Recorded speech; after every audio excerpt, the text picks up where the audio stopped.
I'm purpose driven, right? So I'm not focused on, how much money can my company make? How much money can I make? Which I think is not necessarily the way that most people in my position approach our industry. And I'm blessed to do so. I truly enjoy actually helping other people be the best, version of themselves and showing up today as their future self. And that's really what gets me excited and gets me out of bed in the morning, is how many other people can I possibly spread positivity with and create community with. And I live very much in an abundance mindset, which is also rare in commercial real estate. I think a lot of folks have a scarcity mindset where they believe, if I give you something, it means I'm going to have less. I think that's quite opposite of the truth. I think that if you actually provide other people with value, it comes back to you tenfold.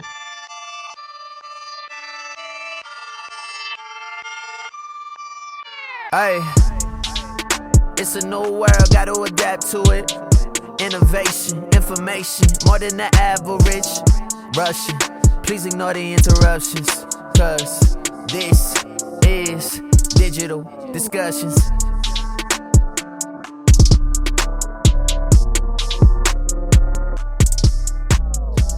Welcome to the Expert CRE Secrets podcast, where we believe most commercial real estate brokers and luxury realtors, they struggle with clarifying their passive income options. Not having a clear plan is the enemy, and using a proven brokerage strategy such as the eXp commercial model and purchasing investment real estate is the best way for you to grow your wealth. Hey, I'm your host, Brett Swarts, and each episode I'm joined by some of the best commercial real estate brokers, agents, luxury realtors, and passive income wealth advisors in the world, where they share their ideas, deal stories, and inspiration. So together we can make complex broker strategies simple and passive income plans achievable. We're also streaming live on Capital Gains Tax Solutions on the YouTube channel there, where we talk about things like deferring capital gains taxes, not using a 1031 exchange, and all kinds of other things like that. So I'm excited about our next guest. He is a rock star when it comes to all things marketing and all things commercial real estate. He's really kind of pioneered the way to, we call it the future proofing your business as well as in your marketing. He's a nationally recognized leader and content creator in the commercial real estate, retail, restaurant, franchise, and digital media spaces. He actually started his commercial real estate career in 2001 as a real estate salesperson, and he happened to secure the Starbucks coffee account in Long Island, New York. He shortly thereafter discovered Chipotle while visiting a friend in Los Angeles and helped design and execute their early New York expansion. He went on and he was pursued by Sabre Richard Ellis, and he became an integral part of their retail services team in 2007. And then fast forward to 2010, he left CBR Richard Ellis to start Sabre, a premier cloud-based national commercial real estate firm. Please welcome to the show with me, Jayson Siano. Hey, Jayson, how you doing? What's up, Brett? Thanks for having me, man. Appreciate it. Absolutely. Excited to have you on the show. Sorry about the little hiccup there. That's quite all right, man. I'm used to it. You're on the fly. You got to roll with it. Sometimes you got to roll with it, right? And then you just edit it, right? And just restart and just say, hey, you know what? That one was really bad. But it's part of creating content, right? Which we're going to be talking all about in today's episode, and kind of getting over yourself, right? And getting and going and creating the content that your clients and the people that you're serving need. But before we go there, Jay, I want to help our audience get to know you a little bit more. So would you tell us a little bit more about your story and your current focus? Yeah, for sure. So, I started out, as you mentioned, in 2001, working for a small boutique retail real estate firm in Long Island, New York. Had some success early there, landed, as you mentioned, the Starbucks coffee account, who I still represent in that market today. And then had the just wonderful opportunity to work with companies like Chipotle and work with Steve Ells, the founder, helped them enter the New York market, and then discovered a few other concepts that I was working for beyond New York Metro when I started at CBRE. Namely Massage Envy. My franchisees, area developers for Massage Envy, ended up discovering European Wax Center and partnering with the Cobra brothers. I helped them franchise that essentially and expand that concept. And then they started a company called Orange Theory Fitness, which I was at from the ground floor, advising them on how to design their strategy and execute that. So over my 20 years, I have grown into a trusted advisor for concepts of all sizes across the country. Amazing, Jay. We're going to dive into all of those things and the things that you're seeing and future-proofing your business. Yeah. Before we go there, though, I want to take one other step back, and I want you maybe to go back to the university days or the high school days, right? I believe we've all been given certain gifts in this life, and some people call them strengths, some people call them superpowers. You know, I believe they're God-given gifts, and these gifts have been given to us to be a blessing and help to others. So I'm curious, what are those one or two gifts, Jay, that you believe you were given, and how does that help how you help and bless people today? That's such a great question. I realized that I was given a gift to serve others, to add value to other people with no expectations in return, and that goes well beyond commercial real estate. I like to say that, today I'm in the human development business, and we also happen to be really good at real estate. And I think that is, I would say, the best gift that I was given, along with the confidence that my parents instilled in me. To basically tell me I could be anything I want to be when I grow up. And, I think encouraging other people who maybe lack that self-awareness or confidence is something that I'm also able to do. Amazing. Love that. Add value with no expectation in return. And then the internal belief of you can do, you can achieve and be what you want to be. So that's great. And then instilling that in others, which is very, very, very important. Okay, great. So let's dive right into the topic of the episode, which is future-proofing your business. So would you define for us what that means and why it's so important to you? Yeah, for sure. I mean, I personally believe that, you have to look at yourself as a media company. And I'm saying myself as a human, is kind of the parent or the holding company for everything that I do. And that obviously trickles down into my different businesses, and Sabre being one of those. So, I believe that in order to thrive in this digital world, and I've been saying this for a long time, well before the pandemic, that if you're not creating a personal brand and leveraging media and digital marketing and social media, that you're eventually going to be invisible and irrelevant and likely go out of business. So I've always referred to that as future-proofing yourself or future-proofing your business. Excellent. And so what's the number one secret you have found to do just that? When people know you, they have the opportunity to like you and trust you, and that means you have a good chance of doing business with them.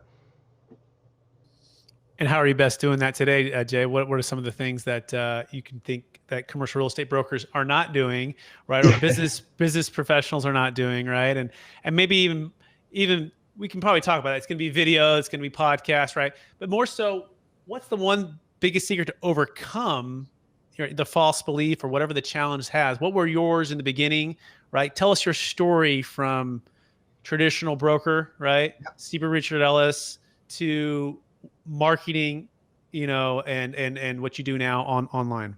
Yeah, for sure. So, when I got into the business, I realized pretty quickly that, you kind of, or I felt, I should say, that you had to act a certain way, look a certain way, regardless of what your likes or interests are in commercial real estate, very traditional industry. I was a DJ, nightclub promoter, very creative, into music, fashion, streetwear, street culture, things of that nature. So I felt like I had to kind of act a certain way in order to fit in and get, earn success in the industry. And then over the years, I started to realize that, my strengths were actually, and my superpowers, as you mentioned earlier, were actually all about my uniqueness, right? So the more that I got comfortable becoming myself in business, the more I excelled and the more success I achieved. So, it got to a certain point where, I was able to, by starting my own company, I was able to, really lean heavily into that, and also attract like-minded people who felt like they didn't necessarily belong at these larger, corporate commercial real estate brokerage companies. And from there, I started to really pay attention to what folks like Gary Vaynerchuk and Ryan Serhant were doing, Ryan on the residential side. And I had the good fortune of spending time with Gary and Ryan and talking about just the traditional brokerage model and, what we all thought would happen over time. And I was very much of the mindset that where you hang your license over time wouldn't matter as much, in the event that you knew how to, develop your own brand, had the resources and the tools in order to be good at what you do. You could very much, be entrepreneurial and work for yourself essentially. And, later on that EXP component came in very handy when partnering with them to kind of take all of that to another level. This world, even before the pandemic, I was betting heavily on a very agent-first, cloud-based offering in the brokerage business. And by the way, I also always looked at the term broker as almost a four-letter word. I think it's a derogatory term because, I'm more of a trusted advisor the same way that a financial advisor would be to my clients. So, I believe in doing the right thing and always putting your clients first. And, at this stage, I'm fortunate to be able to, more or less pick and choose which clients that I want to, work with and so on and so forth. But, it's an exciting time for all of those reasons, because I think, a lot of people show up as a different version of themselves at home with their family, out having beers with friends, with clients, in the car, site touring, et cetera. And, I think that the pandemic fast forwarded a lot of the things that we were doing at Sabre already. Yeah, Jay, I connect with that so much, and I absolutely love your story, right? Of you felt like you had to act a certain way and like things in a certain way, or be a certain way, and it wasn't being true to yourself. And the superpower became saying, you know what, I'm gonna have the courage to just do the things that I believe are gonna serve my clients, of course, always, right? But B, look at things in a new way and do it in a different way and create something new, right? I've heard this, I've kind of coined this from multiple leaders, and I don't know who said this, I don't know quite who to give the gift to, or the credit to, but it goes like this: it's fulfillment. Fulfillment formula is this: the gift that you've been given. We've all been given certain gifts, right? Times the maximizing of the potential of those gifts, times the number of people we impact, that equals fulfillment. And that applies to all areas of your life, whether it be for your family. Like, what's that number one gift that you were given to serve your family, right? Of course, it's multiple things, but how are you maximizing that gift, right? And then how are you impacting your kids or your family with that? And the same thing with your team, right? So what's that gift you've been given? For you talked about, belief and instilling belief in others, right? And believing in themselves, right? So how are you maximizing that gift, that potential of that gift you've been given? How are you doing that to impact your team members? That's going to equal more fulfillment. And then, of course, bringing it full circle for the clients, the same thing. You're saying, look, my creative mind and the way I can market and the way I can change and be your trusted advisor, that is my gift. I'm maximizing that potential, right? And I'm impacting more clients. That equals fulfillment. So any thoughts on that, Jay? Yeah, for sure. I mean, listen, I'm purpose driven, right? So I'm not focused on, how much money can my company make? How much money can I make? Which I think is not necessarily the way that most people in my position approach our industry. And I'm blessed to do so. I truly enjoy actually helping other people be the best, version of themselves and showing up today as their future self. And, that's really what gets me excited and gets me out of bed in the morning, is how many other people can I possibly, spread positivity with and create community with. And, I live very much in an abundance mindset, which is also rare in commercial real estate. I think a lot of folks have a scarcity mindset where they believe, if I, give you something, it means I'm going to have less. I think that's, quite opposite of the truth. I think that if you actually provide other people with value, it comes back to you tenfold. I also believe money doesn't lead, it follows. And I think, the most innovative, successful, impactful people on the planet, show up because they're super passionate about what they do. And, at the end of the day, they may make a lot of money because, of the impact that they've made. but they're not doing it for the money. And I think that there's a paradigm shift in commercial real estate brokerage. I think that a renaissance is happening in a lot of ways. And the reason that I'm so passionate about what I do and helping young people in the industry is it's a very, very difficult industry to even be mediocre in. It's a very difficult industry to survive in, especially in times that are a downturn or not necessarily a great economy and things of that nature. It typically wipes out a generation. Happened in '08, through the pandemic. It happened again. I look at it as, part of my job to make sure that I'm helping young people have an easier chance of potentially surviving in this industry and thriving in this business. And that's where I like to spend my time. And of course, it means being able to bring some of those folks into Sabre. I also have a community called the CRE Digital Army, which is helping people in the commercial real estate industry develop a personal brand, understand digital marketing, leverage social media in any aspect of what they do in the business.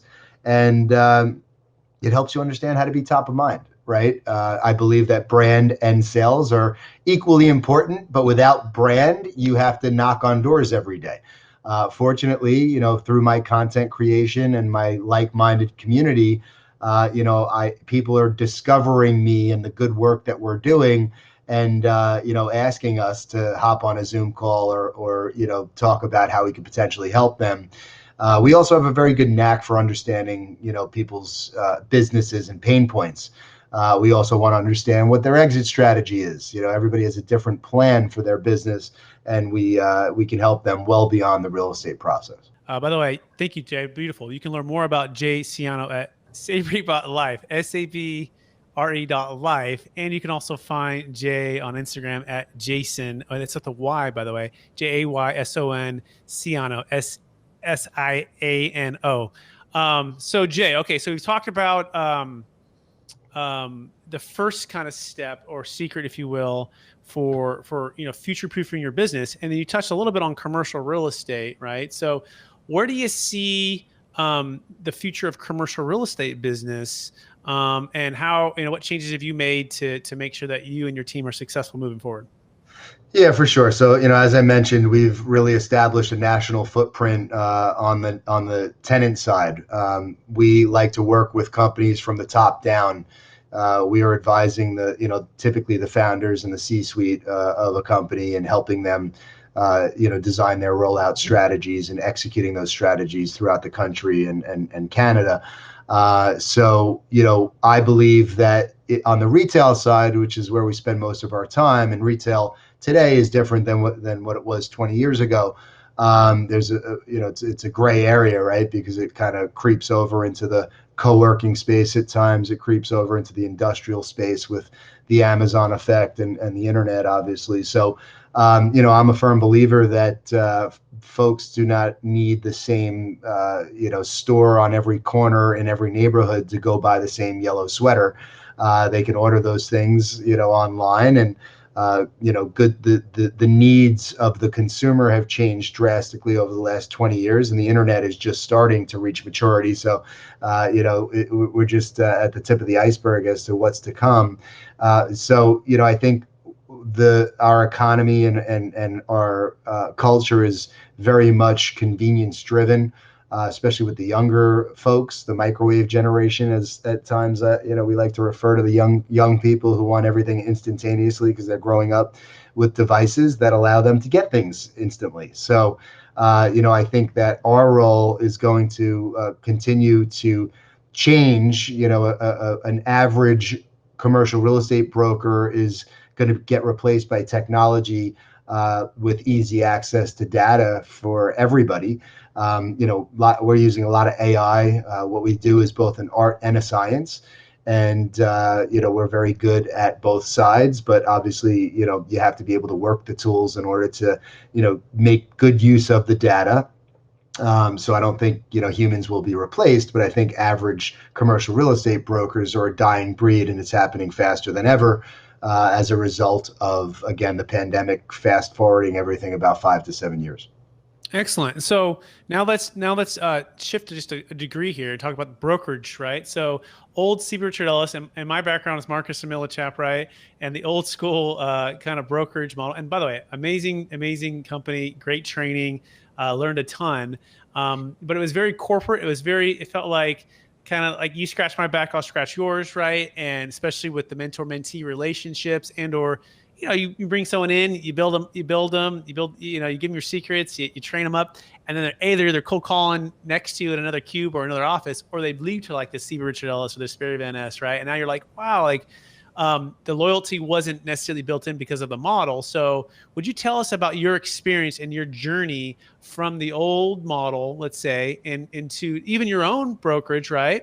And Yeah, then sure. moving over to EXP Commercial, which is also what I'm a part of as well, EXP Commercial. Yeah, for sure. So, starting with the first part of the question, we again, I believe that the days of getting young people to show up in an office and handing them a desk with a computer and a phone are not going to last very long, and just asking them to canvass streets and show up at the end of the week and turn over all the information that they went out and got on their own to the more senior level people. I think that people have been, and myself included, have been taken advantage of as long as the commercial real estate brokerage model has existed in its current form. I think it's unfair. I think it's an elitist system that keeps everybody at the top fat and happy, and burns and churns through the younger people, and gives them, again, less of a chance to actually survive the business and more importantly thrive. So I've kind of deconstructed the brokerage model. We have different people that focus on different parts of the process. We refer to them as finders, minders, and grinders. And they have a different kind of skill set that they are naturally good at or enjoy more. I believe that you should lean into your strengths and surround yourself with people that are better at the things that you're weaker at or do not enjoy, because at the end of the day, happy people are going to be more productive people. So we're very, very team collaborative, in nature. And what's very unique about what we do at Sabre is we based on, again, our unique way of approaching the business. Oftentimes, a lot of our new clients are referral. You need to talk to Jay. You should be speaking with Sabre, et cetera, et cetera. And we're very fortunate. I mean, it's 20 years now, so thankfully, we're at a place where a lot of that, the new business, the biz dev, is inbound. So we're able to, and since we cover the whole country, we're able to bring on folks throughout the country and put them directly into accounts and directly into deals. So I like to say that we could fast forward folks' real estate careers. And we're doing a great job at that. And what makes me happy about it is, and what I think part of our secret sauce there is that when I'm developing new leads and businesses coming into Sabre, I'm an owner in the business, right? I'm not a broker at CBRE who brings on a junior person, and anything that goes to that junior is coming out of my pocket. It's just not that way. And I think that's a detriment of the way that teams work at these very large brokerage companies.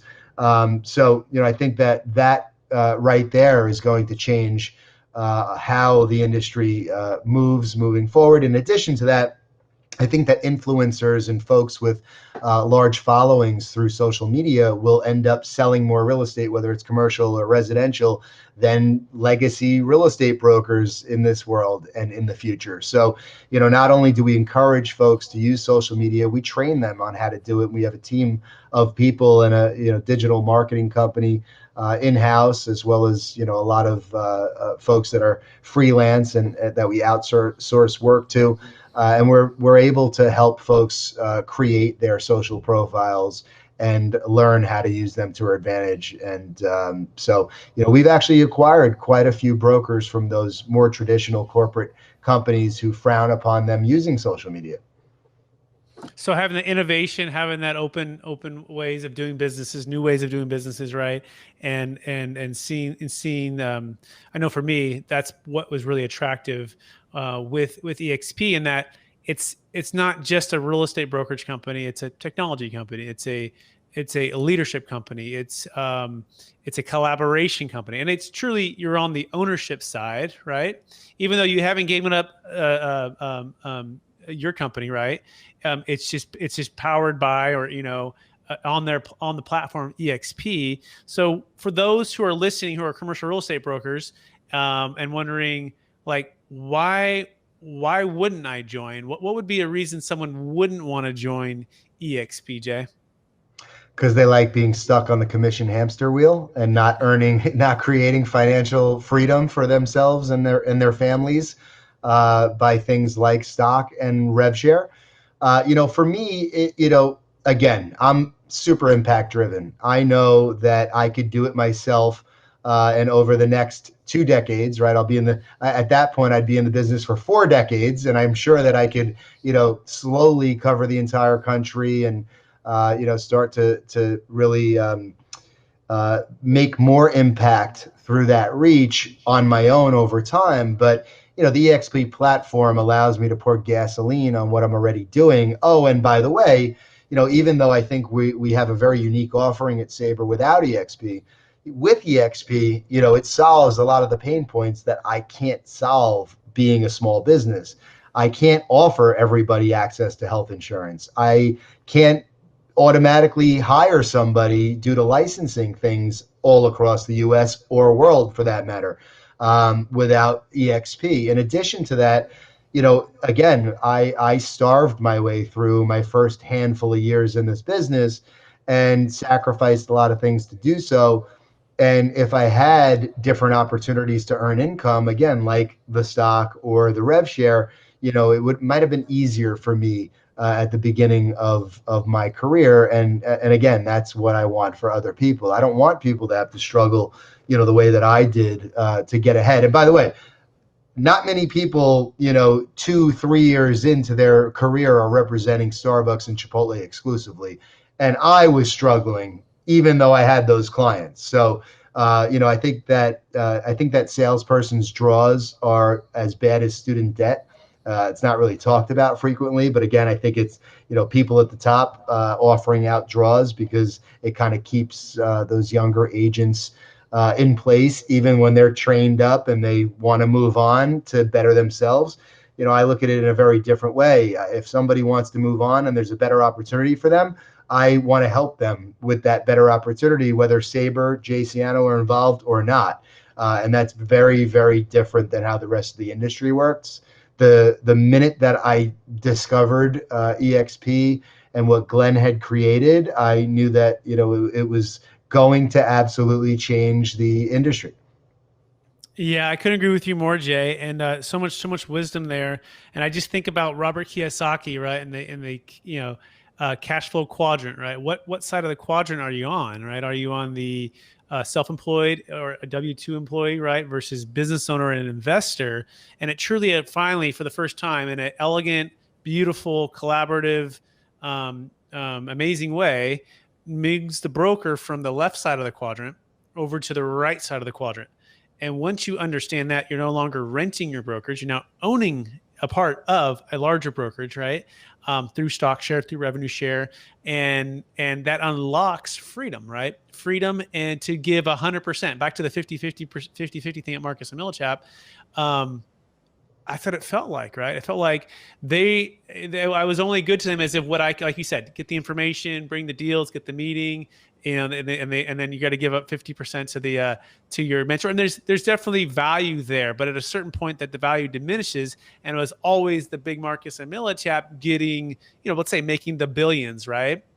Where I say now, instead of making the billions for the big, corporation, how about we make the millions and the hundreds of thousands, let's say for the agent, the troop, the troops on the ground. Now let's take the millions here. Let's take those billions and let's share it in a way that's more equitable. So any thoughts on that, Jay? Yeah, I think that's right. I just think those big shops, again, their value prop is diminishing over time, and especially with work from anywhere. I was just interviewed to get my thoughts on work from home and what the office culture will look like moving forward and things of that nature. And I just laughed. I said, I want to work from anywhere. I mean, and by the way, I was at my desk in my office every day through the pandemic. It's just how I'm built. But if I decided that I wanted to get up and go anywhere right now, and I would not miss a beat. And that's the beauty of technology. And so how are these big shops going to expect those big splits to continue when, I don't really need your tools and resources the same way that I did 10, 15, 20 years ago.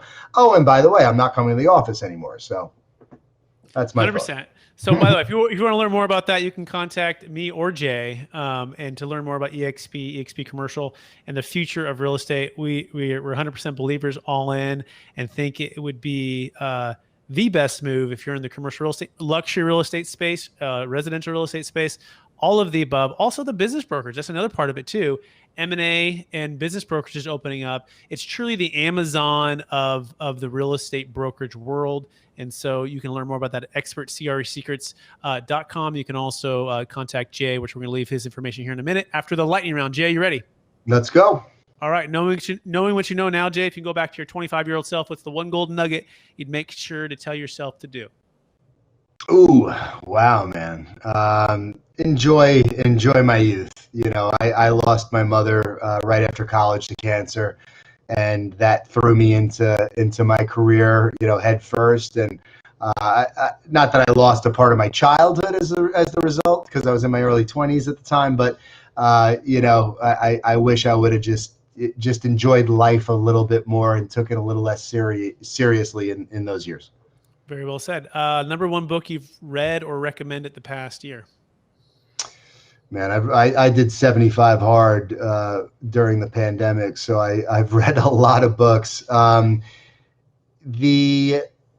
Grit by Angela, I think it's Duckworth, was and Start With Why. I think those is it Start With Why or Finding My Way? Those two books were very impactful. Because I truly believe that if you want to be great at something, you truly have to be obsessed with it, because it's very, very difficult to be, at the top 1% of anything. If you're finding yourself having to be pushed towards it as opposed to pulled. Very well said. Yeah. Simon Sinek, Start With Why, and then Grit, Angela Duckworth. Awesome. Third question. What are you most curious about right now? When people are going to understand the power of social media. I started, walking around with a videographer 5 years ago, where the whole industry laughed at me because I was a real estate professional walking around shooting video content. Today, a lot of those naysayers are fans and implementing it themselves in their business. I wish more of them would have listened to me that long ago, because my company has grown from a small little local shop into a nationally recognized, arguably, top national advisory firm in the commercial real estate space. And I believe a lot of that is a result of, seeking discomfort and not living in fear of other people's opinions. Amazing. Absolutely love it. Second to last question. And it's the number one challenge facing commercial real estate brokers. If you had to narrow it down to just one sentence, what is it? You're not as necessary as you were a week ago. Mm-hmm. Right. The ever-changing technology and automation. Yeah, we used to be the gatekeepers to a lot more information. And as the more traditional legacy folks in the industry retire out, or just decide that they don't need to work as hard any longer, there's going to be a lot of young people that are coming in and grew up a completely different way and understand what I'm talking about. And I think that the people who think that again, digital marketing and social media are a nice to have and not a necessity are in for a rude awakening. Yeah, very well said, Jay. A last question. After all your success, growing your companies, helping many brokers, helping national, credit tenants and clients and sales, how do you stay centered in your values, Jay? And how do you stay encouraged to charge forward to reach new heights? I really focus on trying to be a better person than I was yesterday. And I believe that success is finding happiness. So I wake up every day in pursuit of happiness, and that changes every day for me. But, a lot of the things that have helped me get where I am are non-negotiable. Health, fitness, wellness are very important to me. And I think that focusing on 4 buckets in life: mind, body, business, and relationships, and trying to keep those buckets all filled as equally as possible. So one's not too high and the other one's not too low. If you can focus on that in your mind and be mindful of that, and act as if somebody's watching you at all hours and make decisions based on that, and how you want your kids to view you and remember you when you're no longer here, you'll be successful. Jay, so much wisdom even in the last 20 seconds. I want to thank you for being on the show. I want to thank you for leading the way with the commercial real estate industry to step outside the box and do things that are discomfort, that weren't maybe the norm, right? And joining eXp Commercial and growing your company. For the listeners who want to get in touch with you, can you remind them one last time where they can find you? Yeah, for sure. Jayson Siano, JaySonSiano on Instagram. You could find me everywhere from there. Sabre, again, as you mentioned, Sabre, Sabre, right there, .life, Life. And I would urge you to check out our YouTube channel as well, Sabre Real Estate on YouTube. There's 5 years of video content in there, so you can kind of see the process. It doesn't happen overnight, and I would tell you that you guys should be as aggressive as possible in a 24-hour period and as patient as possible in a decade. Amazing. Thanks, Jay, for being on the show. And I also want to thank our listeners for listening to the episode of the Expert CRE Secrets podcast. As always, we believe most commercial real estate brokers, luxury realtors, even business owners, they struggle with clarifying their passive income options. Not having a clear plan is the enemy, and using a proven brokerage strategy such as the eXp commercial model and purchasing investment real estate is the best way for you to grow your wealth. Hey, if you want to hear more and see how the eXp commercial model is hands down the best way to grow your commercial real estate or even luxury real estate business, you go to expertcresecrets.com. That's expertcresecrets.com. And you can also go to capitalgainstaxsolutions.com, where you can learn about how to eliminate the need for the 1031 exchange, how to defer capital gains taxes on the sale of cryptocurrency, primary homes, save a failed 1031 exchange using the deferred sales trust. That's capitalgainstaxsolutions.com. Cause this is digital discussions.